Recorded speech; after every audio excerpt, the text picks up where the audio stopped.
പുതിയൊരു വീഡിയോയിലേക്ക് എല്ലാവർക്കും സ്വാഗതം. നിങ്ങളത് ശ്രദ്ധിച്ചിട്ടുണ്ടാവും, ചില റിലേഷൻഷിപ്പുകളിൽ തുടക്കത്തിൽ ഭയങ്കര സ്നേഹമായിരിക്കും, എന്നാൽ പിന്നീട് പോകെ ഈ റിലേഷൻഷിപ്പിൽ ഓരോരോ പ്രശ്നങ്ങളുണ്ടായി തുടങ്ങും. ഇത്തരത്തിലുള്ള റിലേഷൻഷിപ്പുകളിൽ പ്രധാനമായിട്ടും കേട്ടുവരുന്ന ഒരു പരാതിയാണ് പാർട്ട്ണർ തങ്ങൾ അർഹിക്കുന്ന ഒരു വില തങ്ങൾക്ക് തരുന്നില്ല എന്നുള്ള പരാതി. അതായത് വേണ്ട രീതിയിൽ പാർട്ട്ണർ അയാളെ റെസ്പെക്റ്റ് ചെയ്യുന്നില്ല, അങ്ങനെ ഒരു പരാതി.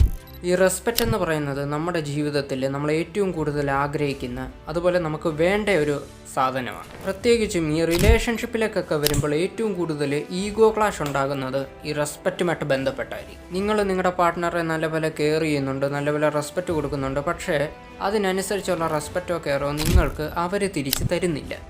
റിലേഷൻഷിപ്പോ പ്രണയമോ തുടങ്ങിയ സമയത്ത് നിങ്ങളെ ഭയങ്കര കാര്യമായിരുന്നു, നിങ്ങൾക്ക് വേണ്ട റെസ്പെക്റ്റും കെയറും ഒക്കെ അവർ വാരിക്കോരി തരുമായിരുന്നു. പക്ഷെ പിന്നീട് പോകെ അത് കുറഞ്ഞു. മാരേജ് കഴിഞ്ഞവർ, അല്ലെങ്കിൽ ആദ്യമായിട്ട് ഒരു റിലേഷൻഷിപ്പ് ലവ് ഒക്കെ സെറ്റായവർ, അവർക്കൊക്കെ ആയിരിക്കും ഇതുപോലത്തെ പ്രശ്നങ്ങൾ ഫേസ് ചെയ്യേണ്ടി വരുന്നത്. ഞാൻ ഈ വീഡിയോയിൽ പറയാൻ പോകുന്ന ചില കാര്യങ്ങൾ നിങ്ങൾ ശ്രദ്ധിക്കുകയാണെങ്കിൽ നിങ്ങളുടെ റിലേഷൻഷിപ്പിൽ റെസ്പെക്റ്റും വാല്യൂവുമായി ബന്ധപ്പെട്ട ഒരു വിധത്തിലുള്ള എല്ലാ പ്രശ്നങ്ങളും പരിഹരിക്കാൻ സാധിക്കും.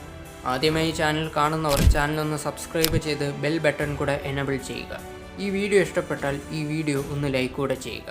നിങ്ങളുടെ അഭിപ്രായങ്ങളും താഴെ കമൻറ്റ് ബോക്സിൽ അറിയിക്കുക. നമ്മൾ മനുഷ്യർക്ക് ഒരു സ്വഭാവമുണ്ട്, നമുക്ക് ഈ ലിമിറ്റഡ് ആയിട്ടുള്ള വസ്തുക്കളോട് ഭയങ്കര അട്രാക്ഷനായി. നമ്മൾ കടയുടെ അടുത്തൂടെയൊക്കെ നടന്നു പോകുമ്പോൾ എന്തെങ്കിലും നമുക്ക് ഇഷ്ടപ്പെട്ട ഒരു സംഭവം അവിടെ വിൽക്കാൻ വെക്കും. നമ്മൾ വിചാരിക്കും നമുക്കത് പിന്നെ വാങ്ങാം, നമുക്ക് സാധനം ഇഷ്ടപ്പെട്ടു എന്നാൽ നമുക്കത് പിന്നെ വാങ്ങാമെന്ന് പറഞ്ഞ് നമ്മളവിടെ പോകാൻ ഒരുങ്ങും. പെട്ടെന്നാണ് നമ്മൾ മനസ്സിലാക്കുന്നത് അത് ലിമിറ്റഡ് ഓഫറിലുള്ള ഒരു വസ്തുവാണ്, അത് ഇന്ന് തന്നെ വിറ്റ് തീരും, ഇപ്പോൾ വാങ്ങിയില്ലെങ്കിൽ ഇനി ഒരിക്കലും കിട്ടില്ല. ഇത് മനസ്സിലാകുമ്പോൾ നമ്മൾ അപ്പം തന്നെ ആ വസ്തു എറിയങ്ങ് വാങ്ങും. പല കമ്പനികളും യൂസ് ചെയ്യുന്ന ഒരു മാർക്കറ്റിംഗ് പ്രിൻസിപ്പിളാണ് ഈ ലിമിറ്റഡ് എഡിഷൻ. ഏതെങ്കിലും ഒരു വസ്തു അതിന് എത്ര അതിൻ്റെ സ്റ്റോക്ക് ഉണ്ടെങ്കിലും അത് ലിമിറ്റഡ് ഓഫർ എന്ന് പറഞ്ഞുകൊണ്ട് കച്ചവടത്തിന് വെക്കുകയാണെങ്കിൽ പെട്ടെന്ന് അത് വിറ്റുപോകും. ലിമിറ്റഡ് ഓഫർ എന്ന് കാണുമ്പോഴേ ആളുകൾക്ക് അത് വാങ്ങാനുള്ള ടെൻഡൻസി കൂടും. ഇതേ സെയിം പ്രിൻസിപ്പിൾ നിങ്ങൾ നിങ്ങളുടെ റിലേഷൻഷിപ്പിലും അപ്ലൈ ചെയ്യുക. റെസ്പെക്റ്റിൻ്റെയും വാല്യൂവിൻ്റെയും കാര്യത്തിൽ ഒട്ടും സുഖകരമല്ലാത്ത രീതിയിലാണ് നിങ്ങളുടെ റിലേഷൻഷിപ്പ് മുന്നോട്ട് പോകുന്നതെങ്കിൽ നിങ്ങൾ അവരോട് കാണിക്കുന്ന അഫെക്ഷനും അതുപോലെ അറ്റാച്ച്മെൻറ്റും ലിമിറ്റഡ് ആക്കുക. നിങ്ങളുടെ ചാറ്റിംഗ്, കോളിംഗ്, മീറ്റിംഗ്, അതുപോലെ നേരിട്ടുള്ള സംസാരം ഇതെല്ലാം ലിമിറ്റഡ് ആക്കുക. നിങ്ങളെപ്പോഴും അവർക്കൊരു അവൈലബിൾ പേഴ്സൺ ആയിരുന്നുവെങ്കിൽ പൂർണ്ണമായിട്ടല്ലെങ്കിലും അത് കുറയ്ക്കുക. അതുപോലെ നിങ്ങൾ ഒന്നും ചിന്തിക്കാതെ ചുമ്മാ വാതോരാതെ സംസാരിക്കുന്ന ഒരു വ്യക്തിയാണെങ്കിൽ ആ ഒരു സ്വഭാവത്തിലും നിങ്ങൾ മാറ്റം വരുത്തുക. സംസാരത്തേക്കാൾ കൂടുതൽ നിങ്ങൾ മറ്റൊരാൾ പറയുന്നതിൽ, അതിൽ കേൾക്കുന്നതിൽ ശ്രദ്ധ കാണിക്കുക. നല്ലൊരു കേൾവിക്കാരനാകാൻ ശ്രമിക്കുക. ഒരു കാര്യം കൃത്യമായി ചിന്തിച്ചതിന് ശേഷം പറയുക, അല്ലാതെ പറഞ്ഞു കഴിഞ്ഞിട്ട് അതിനെപ്പറ്റി ചിന്തിക്കാൻ പോകരുത്. വാതോരാതെ സംസാരിക്കുന്ന ഒരു വ്യക്തിയാണ് നിങ്ങളെങ്കിൽ കൊച്ചു കുട്ടികൾ പോലും നിങ്ങൾക്ക് വില തരില്ല. അതുകൊണ്ട് നിങ്ങളുടെ സംസാരം പോലും ലിമിറ്റഡാക്കി മാറ്റുക. ഇത്രയും നാളും നിങ്ങളിൽ നിന്നും ലിമിറ്റില്ലാതെ വന്നുകൊണ്ടിരുന്ന പരിഗണന പെട്ടെന്ന് ലിമിറ്റഡായി കഴിയുമ്പോൾ അവർക്ക് നിങ്ങളോട് ഒരു റെസ്പെക്റ്റ് തോന്നും, അവർക്ക് നിങ്ങളോട് ആ പഴയൊരു സ്നേഹം തോന്നും.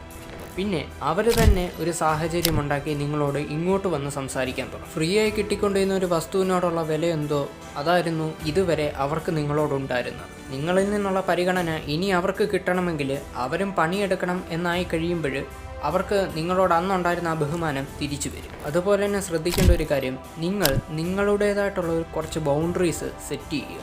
ലൈഫിൽ യാതൊരു രീതിയിലുമുള്ള ഒരു ബൗണ്ടറീസും സെറ്റ് ചെയ്യാതിരുന്നാൽ ആർക്ക് വേണമെങ്കിലും എന്തും പറയാം, അല്ലെങ്കിൽ എന്തും ചോദിക്കാം, എന്ത് ചെയ്യിക്കുക എന്നുള്ള ഒരു മെൻറ്റാലിറ്റി ഉള്ള വ്യക്തിയാണ് നിങ്ങളെന്ന് അവർക്ക് മനസ്സിലാവും. അങ്ങനെയുള്ള വ്യക്തികൾ നിങ്ങൾക്ക് പട്ടിയുടെ വില പോലും തരില്ല. അതിപ്പോൾ റിലേഷൻഷിപ്പായാലും ഫ്രണ്ട്ഷിപ്പായാലും ഏത് ബന്ധമാണെങ്കിലും ജീവിതത്തിൽ അവിടെയും ഇവിടെയായിട്ടൊക്കെ കുറച്ച് അതിരുകൾ നമ്മൾ തീർച്ചയായിട്ടും സ്ഥാപിക്കണം. മറ്റുള്ളവരുടെ മനസ്സിൽ ഇതുകൊണ്ട് തന്നെ നിങ്ങളോട് ഒരു ബഹുമാനം ഉണ്ടായിരിക്കും. വീഡിയോ മുഴുവനായും കണ്ടതിന് നന്ദി. മറ്റൊരു വീഡിയോയുമായിട്ട് ഇനിയും വീണ്ടും വരാം. അതുവരെ ഗുഡ് ബൈ.